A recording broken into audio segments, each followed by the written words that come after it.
এশিয়ার মানচিত্রে ভারত ও পাকিস্তান একই বৃন্তের দুটি ফুল হওয়ার কথা থাকলেও ইতিহাস সাক্ষী তারা আজন্ম বৈরী।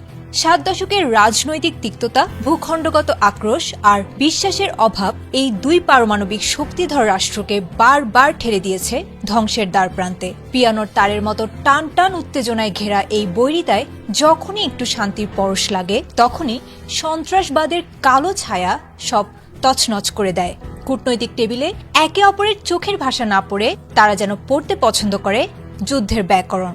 আর সেই ব্যাকরণের পাতায় এবার নতুন করে আগুনের হলকা দেখেছে মার্কিন think tank council on foreign relations. তাদের মতে 2026 সাল হতে পারে দুই প্রতিবেশীর রণক্ষেত্রে পরিণত হওয়ার বছর।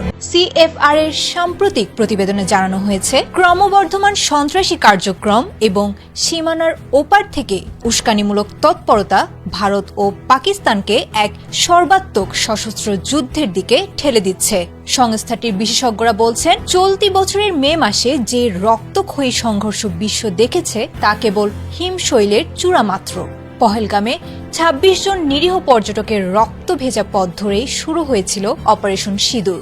ভারতীয় সেনাবাহিনীর ক্ষেপণাস্ত্র হামলার বিপরীতে পাকিস্তানের ড্রোন ও আকাশপথে পাল্টা প্রতিরোধ, সব মিলিয়ে দক্ষিণ এশীয় আকাশে বারুদের গন্ধ এখনো স্পষ্ট। চলতি বছরের মে মাসে পাকিস্তানের দাবি অনুযায়ী ফ্রান্সের তৈরি অত্যাধুনিক রাফায়েল যুদ্ধ বিমান ভূপাতিত করার ঘটনা যুদ্ধের ভয়াবহতা নতুন মাত্রা দিয়েছিল।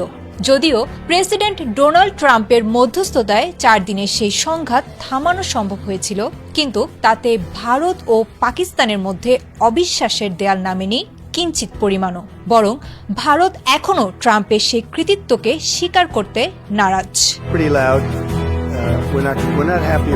ভারতীয় গণমাধ্যম এনডিটিভির এক প্রতিবেদন থেকে জানা গেছে, পাকিস্তান শুধু ভারতের সাথেই নয়, বরং আফগানিস্তান সীমান্তেও ছড়িয়েছে উত্তেজনার পারদ। সব মিলিয়ে সীমান্ত জুড়ে এখন 24 ঘন্টা সাইরেনের শব্দ আর যুদ্ধ বিমানের গর্জন। একদিকে সন্ত্রাসবাদ দমন, অন্যদিকে সার্বভৌমত্বের দোহাই। এই দুয়ের জাতাকলে পিষ্ট হয়ে 2026 সালে কি তবে দক্ষিণ এশিয়ায় বড় কোনো বিপর্যয় ঘটতে যাচ্ছে? বিশেষজ্ঞদের দাবি, যদি কূটনৈতিক টেবিলের ভাষা আবারও অস্ত্রের গর্জনের কাছে হেরে যায়, তবে বিশ্ব দেখবে ইতিহাসের অন্যতম ভয়াবহ এক সামরিক সংঘাত।